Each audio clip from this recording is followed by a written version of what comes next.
Indigo की लेकर खबरों की ओर रुख करते हैं। इंडिगो संकट पर सरकार और डीजीसीए का एक्शन जारी है, जैसे कि लगातार पीटी 9 स्वदेश पर देख भी रहे हैं।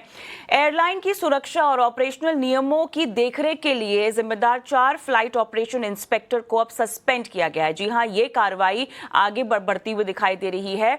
वहीं दूसरी तरफ इंडिगो ने 2 दिसंबर से शुरू हुए उड़ान संकट की जांच का जिम्मा बोर्ड ने एविएशन एक्सपर्ट कैप्टन जॉन इल्सन को सौंप दिया है, जो बोर्ड को विस्तृत रिपोर्टिंग सौंपेंगे। और इस पूरी अपडेट को लेकर हमारे सहयोगी समीर दीक्षित भी हमारे साथ जुड़े हुए हैं। तो समीर, इंडिगो मामले में कार्रवाई लगातार तेज हो रही है, एक के बाद एक डेवलपमेंट्स हमें आते हुए दिखाई दे रहे हैं। ताजा डेवलपमेंट क्या है? अब यहाँ पर इंडिविजुअल जो पूछताछ हुई है उसमें से क्या कुछ निकल कर आया है और अब नई रिपोर्ट नई जांच के तहत सामने पेश की जाएगी? बताइए क्या अपडेट है समीर।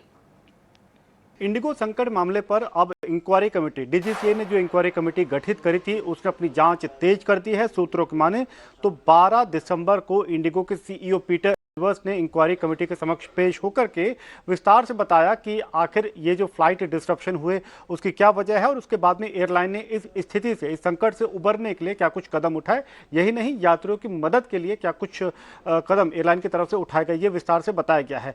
लेकिन इसके साथ ही साथ ये भी बताया कि इंडिगो अब फ्लाइट ऑपरेशंस उसका काफी हद तक स्थिर हो गया है। इंडिगो के मुताबिक आज यानी कि 11 दिसंबर को इंडिगो ने तकरीबन 2000 फ्लाइट वो ऑपरेट कर रही है और इस वक्त वो एक स्टेबलाइजेशन पॉइंट पे पहुंच गई है। लगेज रिटर्न और टिकट कैंसिलेशन रिफंड पर भी लगभग 100% उसने हासिल कर लिया है। लेकिन इसके साथ ही इंडिगो ने अपने स्तर पे भी एक एक्सटर्नल एविएशन एक्सपर्ट को अपॉइंट किया है, जो कि जांचेगा कि आखिर इंडिगो के साथ ये इतनी बड़ी दिक्कत आई क्यों। इंडिगो के आधिकारिक बयान के मुताबिक चीफ एविएशन एडवाइजर एलएलसी और कैप्टन जॉन इल्सन, जो कि एक वेटरन एविएशन एक्सपर्ट हैं, उनकी नियुक्ति की गई है और वो एक रिपोर्ट सौंपेंगे बोर्ड को कि आखिर ये फ्लाइट कैंसिलेशन की क्या वजह रही। कैबिन क्रू रोस्टरिंग में कहीं कुछ सुधार की अगर जरूरत है तो वो रिकमेंडेशन वगैरह सौंपा जाएगा।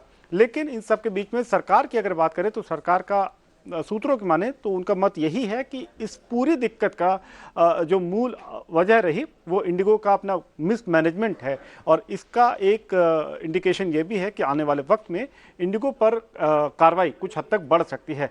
हालांकि इसी फहरिस्त में डीजीसीए ने 4 अधिकारियों को सैक कर दिया है, उनको निलंबित करके हटा दिया है और ये सब कुछ इंडिगो में फ्लाइट डिसरप्शन की वजह से ये कदम डीजीसीए ने उठाया था। बिल्कुल समीर, शुक्रिया तमाम जानकारी यहाँ पर देने के लिए। और इस पूरे मामले में लगातार हम देख रहे हैं कि आगे बढ़ रही हैं डेवलपमेंट्स। हम ईटी 9 स्वदेश पर आपको इसकी पूरी जानकारी लगातार देते रहेंगे। आगे